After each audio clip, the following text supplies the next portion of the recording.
Hello everyone. नमस्कार मित्रों, मैं अरविंद आपका अपनी आयुर्वेद क्लासेज में स्वागत करता हूं। दोस्तों, हम प्रसूति विज्ञान के बारे में अध्ययन कर रहे थे आयुर्वेद के अंतर्गत।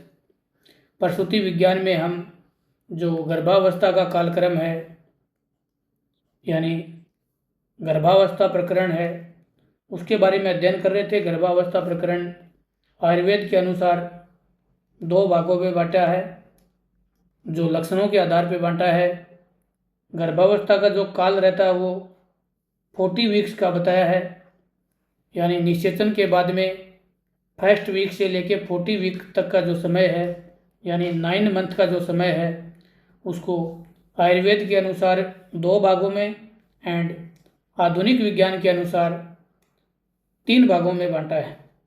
तो दो भागों में बांटा है, उनको बोला है, नंबर फर्स्ट बताया है सदोग्रहित गर्भ, यानी जो फर्स्ट वीक से लेके 12 वीक तक जिसका टाइम पीरियड रहता है, यानी फर्स्ट 3 मंथ्स का लगभग जो टाइम रहता है वो सदोग्रहित गर्भ के अंतर्गत आता है। सदोग्रहित गर्भ उस गर्भ को बोलते हैं, यानी उसमें लक्षण रहते हैं वो व्यक्तिनिष्ठ लक्षण उत्पन्न होते हैं, जिनको सब्जेक्टिव सिम्टम्स बोलते हैं। यानी कि सदोग्रहित गर्भ में जो लक्षण रहते हैं वह ओनली गर्भिणी को पता रहते हैं, लक्षण स्पष्ट नहीं होते हैं।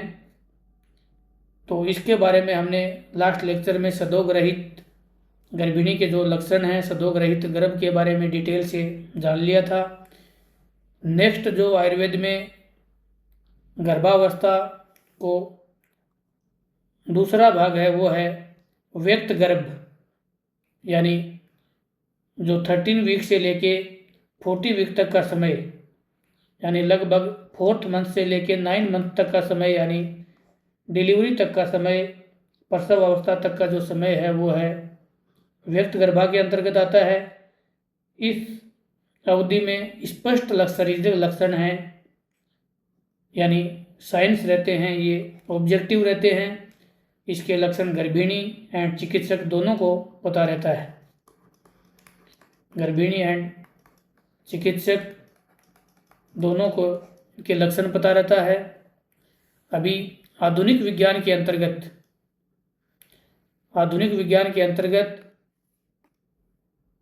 जो गर्भावस्था का कालक्रम है इसको 3 खंडों में बांटा है।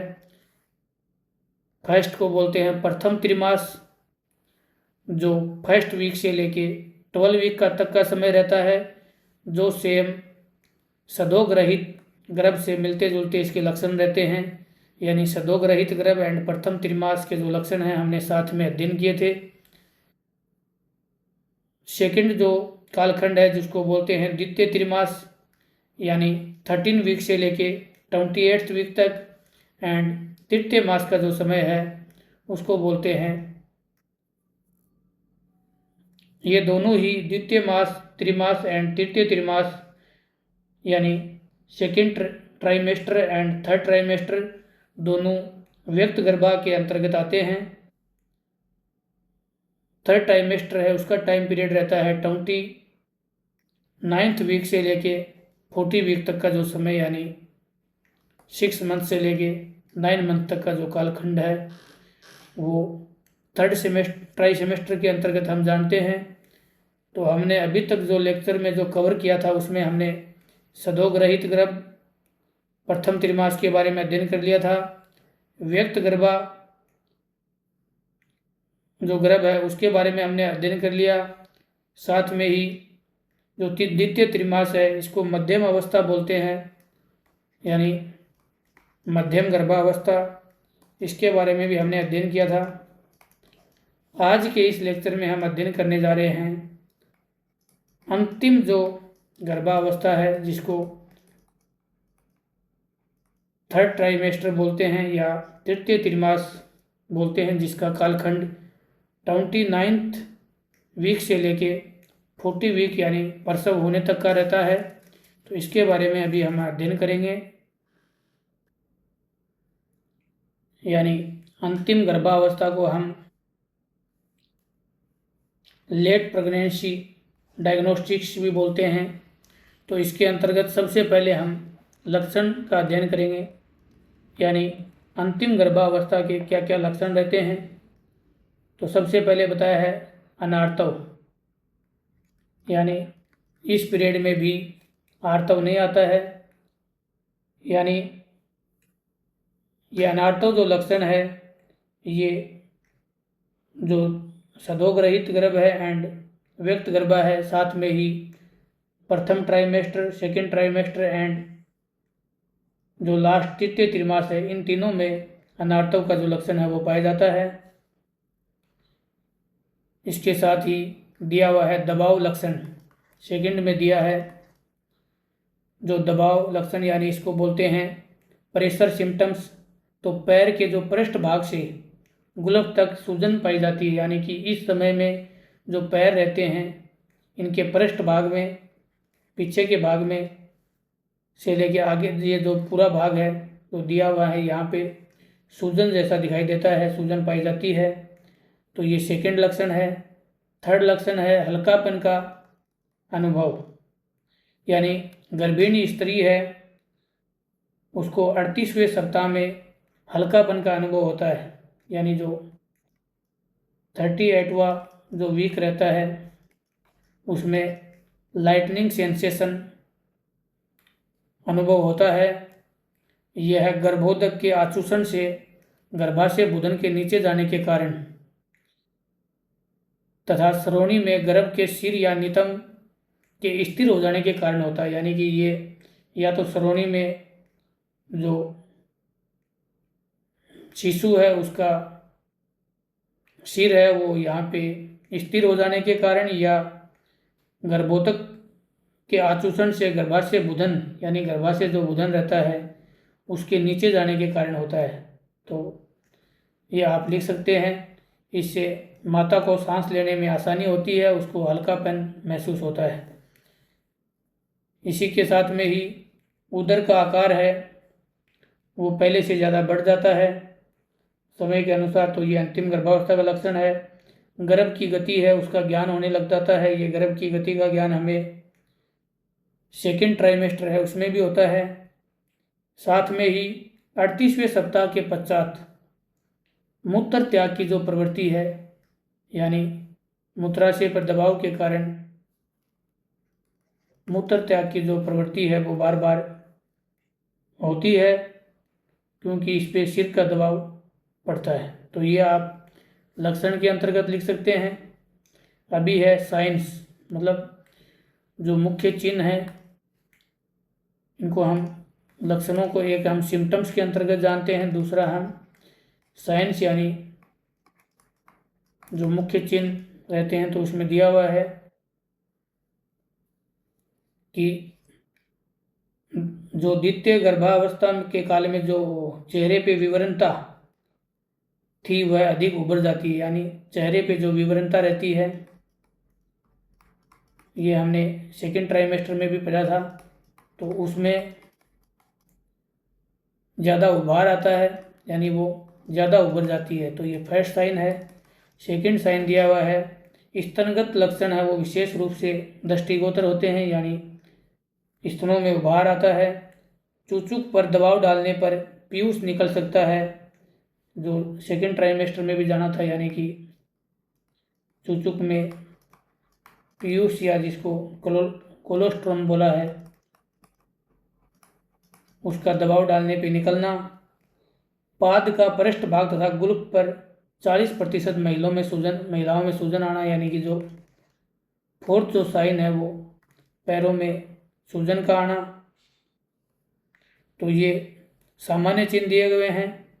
अभी हम जानेंगे उदरगत परीक्षा या प्रसव संबंधी लक्षण, यानी कि उदर में कौन कौन से जो लक्षण रहते हैं इनके बारे में हम जानेंगे। तो उदर में हमने जो सदोग रहित गर्भिणी है उसके अंतर्गत भी जाना था, साथ ही व्यक्त गर्भा के अंतर्गत भी इसके बारे में अध्ययन किया था।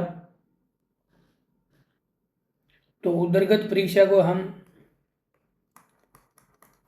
जैसे सेकेंड ट्राइमेस्टर यानी द्वितीय त्रिमास में पढ़ा था उसी प्रकार से इनको सबसे पहले दर्शन परीक्षा जानेंगे। तो दर्शन परीक्षा में हमें दो प्रकार का अनुभव होता है। फर्स्ट बताया है, रोमराजी पूर्व की अपेक्षा अधिक उभर जाती है, यानी जो लीनिया नाइग्रा है,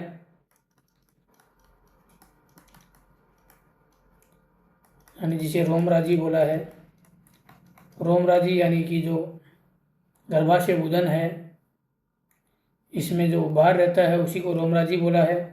ये लास्ट लेक्चर में भी हमने बताया था। तो उसमें उभार आ जाता है पहले से ज़्यादा। दूसरा बताया है कि प्रथम गर्भिणी में जो फर्स्ट टाइम में प्रसव हो रहा है, गर्भावस्था है, तो उस समय जो उदर की त्वचा रहती है उसके किनारे पे या सामने पीले रंग के खरोंच के चिन्ह दिखाई पड़ते हैं, जिसे स्ट्राया ग्रेविडोरम डारूम कहते हैं, जो कुछ समय पश्चात श्वेत वर्ण के हो जाते हैं। इन्हें लीनिया एल्बा कैंट्स बोला जाता है। तो ये आप लिख सकते हैं कि जो सेकंड बताया है कि जो उदर की त्वचा रहती है, यानी उदर त्वचा पे पहले पीले रंग के खरोच के निशान,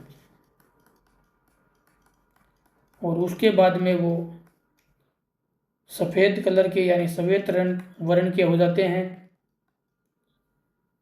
जो पीले रंग के जो खरोच के निशान रहते हैं इनको स्ट्रिया ग्रेविडरम बोलते हैं, एंड जो श्वेत वर्ण के होते हैं, जो खिंचाव के निशान रहते हैं, जिनको लीनिया एल्बाकेंट्स बोला है।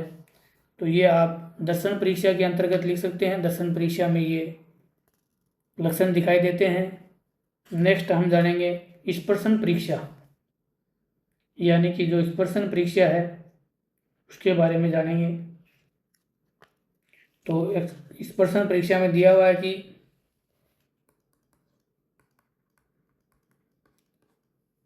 20वें सप्ताह के बाद गर्भाशय बुधन मध्य रेखा के दक्षिण की ओर वृद्धि करता है, जिससे गर्भाशय दक्षिण की ओर झुक जाता है, यानी कि इसमें जो गर्भाशय रहता है वो दक्षिण की ओर झुकाव रहता है।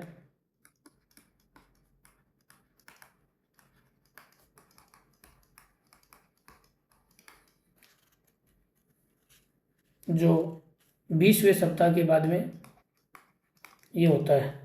तो ये आप लिख सकते हैं, यानी जो गर्भाशय बुधन रहता है वो मध्य रेखा के दक्षिण ओर वृद्धि करता है। नेक्स्ट दिया हुआ है कि 28वें सप्ताह में गर्भाशय बुधन नाभि तथा,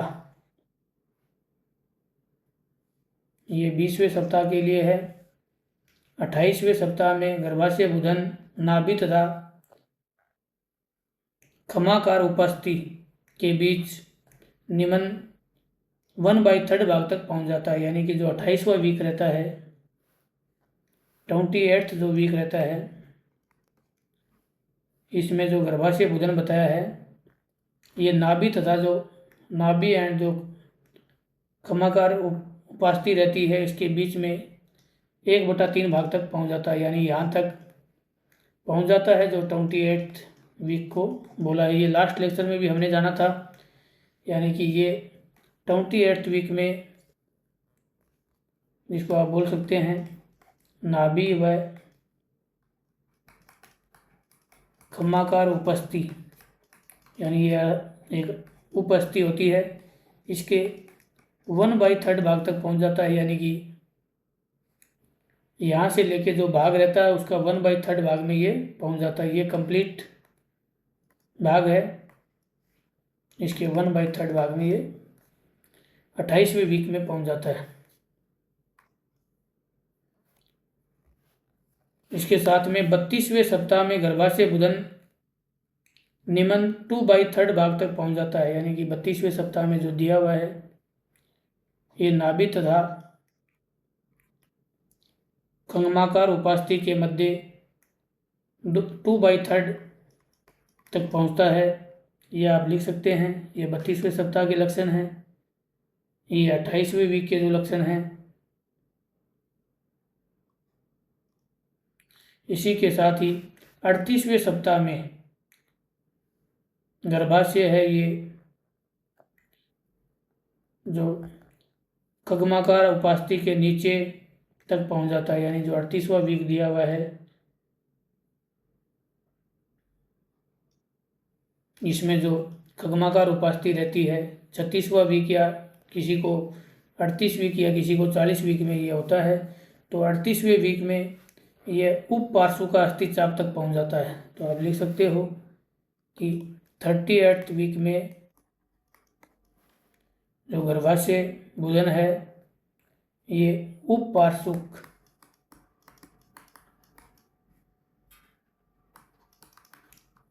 अस्थि तक पहुंचता है। तो ये उदरगत परीक्षा के बारे में हम अध्ययन करते हैं। एंड 40वें सप्ताह में गर्भाशय बुधन 36वें सप्ताह की गर्भावस्था तक नीचे आ जाता है, यानी कि ये दिया हुआ है जब 40 वीक में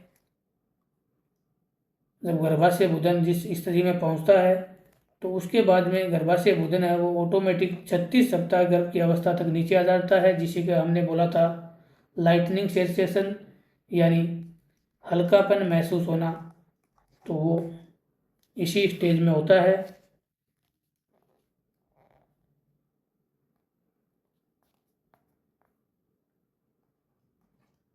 यानी पुनः है 36वें सप्ताह के स्तर तक आना, जिसे लाइटनिंग बोलते हैं।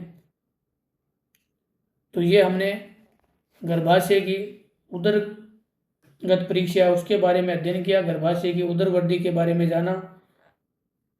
इसको सेल्विंग का गर्भाशय बुधन भी कहते हैं, यानी जो लास्ट में जो ये लाइटनिंग होता है इसी को हम सेल्विंग का जो गर्भाशय बुधन है वो भी कहा जाता है।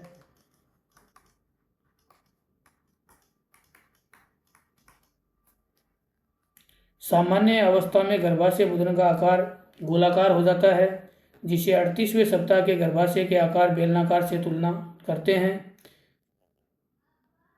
तो इस प्रकार से ये हमने आपको बताया। तो इस प्रकार से हमने गर्भाशय में जो उदरगत वृद्धि है उसका अध्ययन किया। इसके साथ ही दिया हुआ है कि जो 12th वीक रहता है इसमें सिम्फेसिस प्यूबिस के ऊपर, यानी जो जघन संधानक होता है यहाँ पे उभार रहता है। एंड 16 वीक में रहता है ये जघन संधानक से 5 सेंटीमीटर ऊपर। 24 वीक में जो गर्भाशय का जो उदर वृद्धि रहती है ये नाभि के बराबर रहती है। तो ये हम गर्भाशय के जो स्पर्श के आधार पे हम जाना कि गर्भ की जो क्या आकृति है समय का निर्धारण किया। इसी के साथ ही नेक्स्ट है बाह्य प्रतिलोटन, जिसको एक्सटर्नल बेलोटमेंट बोलते हैं। तो बाह्य प्रतिलोटन का ज्ञान गर्भ के सिर गर्भाशय बुधन में रहने की स्थिति में तथा श्रोणी पर सिर के स्थिर होने में होता है। गर्भाशय उच्छेद के कारण द्रव तरंगे यानी कि जो फ्लूइड थ्रिल हैं वो दिखाई नहीं पड़ती हैं। तो बाह्य प्रतिलोटन के द्वारा भी हमें पता लगता है। इसी के साथ ही लास्ट लेक्चर में हमने जाना था ब्रोकस्टोन हिग्स चिन्ह के द्वारा इसका आइडिया आता है। तो ये थे अंतिम गर्भावस्था के जो उदरगत लक्षण हैं इनके बारे में अध्ययन किया। नेक्स्ट है श्रवण परीक्षा, यानी सुननाई के आधार पे ध्वनि के आधार पे। तो ध्वनि के आधार पे हमने जैसे मध्यम अवस्था यानी द्वितीय त्रिमास के जो लक्षण देखे थे उसी प्रकार से इसमें भी हम गर्भ हृदय ध्वनि फ्यूनिक साफेल एंड योनिगत परीक्षा रहती है, ये श्रवण परीक्षा के अंतर्गत आती है। यानी कि जो द्वितीय त्रिमास के जो लक्षण हैं वही लक्षण तृतीय त्रिमास में रहते हैं। जैसे हमने बताया कि ब्रोस्टन हिग्स चिन्ह यानी जो उदरगत गर्भाशय में दर्द रहित संकोच व प्रसार होता है, तो ये 16 वीक से लेके अंतिम अवस्था तक ये चलता रहता है।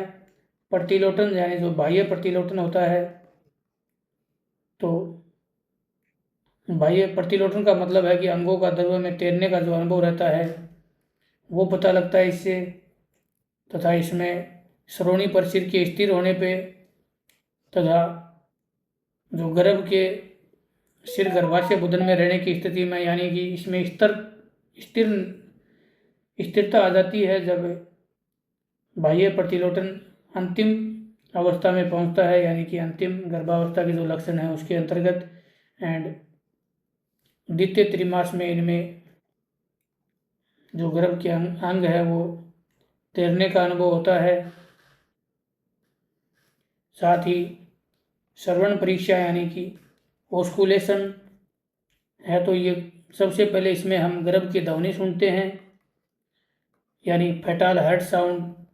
तो गर्भ हृदय की ध्वनि स्टेथोस्कोप या फिटोस्कोप के से गर्भ के उर प्रदेश के बीच पीछे सुनाई जा सकती है, यानी ये ध्वनि है वो स्टेथोस्कोप या फिटोस्कोप से गर्भ के जो उर प्रदेश है उसके पीछे सुनी जाती है। ये 120 से 140 प्रति मिनट, यानी कि अंतिम अवस्था में ये 120 से 140 पर मिनट रहती है। एंड द्वितीय त्रिमास में ये 140 से 160 पर मिनट होती है। जेली के साथ स्मेरिंग कर गर्भ के हृदय के बगल में डोपलर प्रध्वनि प्रोब को रखते हैं, यानी इसमें जो प्रोब रहती है वो रखते हैं, तथा मशीन को प्रारंभ करने के पश्चात चिकित्सक को गर्भ के जीवित होने का पता चलता है तथा गर्भ के बगल से गर्भाशय सोफल सुनी जा सकती है, यानी इसमें यूट्रिन जो सोफल है वो सुनाई देता है। इसी के साथ ही जो सेकंड पॉइंट दिया हुआ है उसको बोला है फ्यूनिक साफेल। फ्यूनिक साफेल यानी कि यदि स्टेथोस्कोप को नाभि नाड़ी पे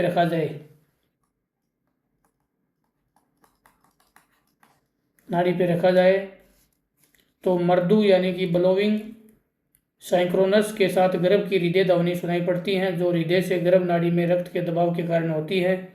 गर्भ गति का थर्ड्स भी सुना जा सकता है।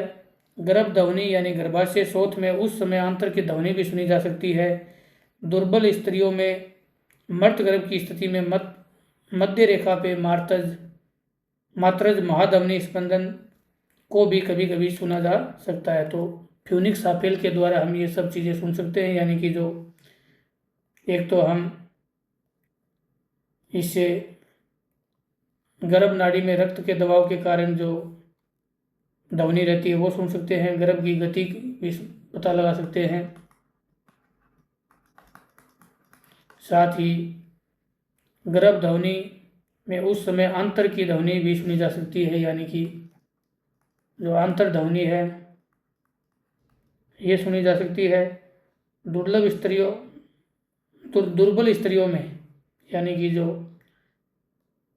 कम पेट वाली जो स्त्रियां रहती हैं, दुर्बल रहती हैं, इनमें मर्त गर्भ की स्थिति में मध्य रेखा पे मात्रज महाध्वनि स्पंदन यानी कि मैटरनल ऑर्टिक पल्सेशन यानी महाध्वनि रहती है, इसका स्पंदन भी इसमें सुनाई देता है। तो ये सब आते हैं फ्यूनिक साफेल के अंतर्गत। थर्ड वन जो लक्षण है श्रवण परीक्षा के अंतर्गत, जिनको बोला है योनिगत परीक्षण, यानी पर वेजाइनल एग्जाम। इस अवस्था में योनि तथा गर्भाशय ग्रीवा अधिक मृदु तथा आर्द्र होती हैं। इसी के साथ ही गर्भाशय ग्रीवा का मुख बंद रहता है तथा पीछे की तरफ झुक जाती है। प्रसव का पूर्ण समय की स्थिति में योनि के साथ वह धीरे धीरे मध्य में आ जाती है। यह ग्रीवा पूर्ण काल होने के 2 सप्ताह पश्चात सप्ताह पूर्व खुल जाती है, यानी जो पूर्ण काल हो जाता है उससे 2 सप्ताह पूर्व ये खुलती है। तो योनिगत परीक्षा में हम जो गर्भाशय ग्रीवा रहती है इसमें जो चेंजेज आते हैं वो इसके अंतर्गत आते हैं। तो ये हमने तृतीय त्रिमास के जो लक्षण हैं इनके बारे में अध्ययन किया।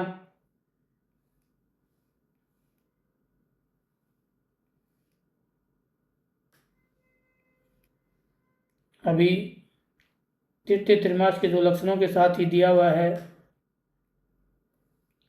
विनिश्चयात्मक लक्षण, यानी जिनको डिफरेंशियल डायग्नोसिस बोलते हैं, यानी भ्रम निवारण। कभी कभी संशय की उत्पत्ति भी उत्पन्न हो जाता है कि किसी व्याधि की वजह से संशय यह उत्पन्न होता है कि गर्भावस्था है या नहीं है।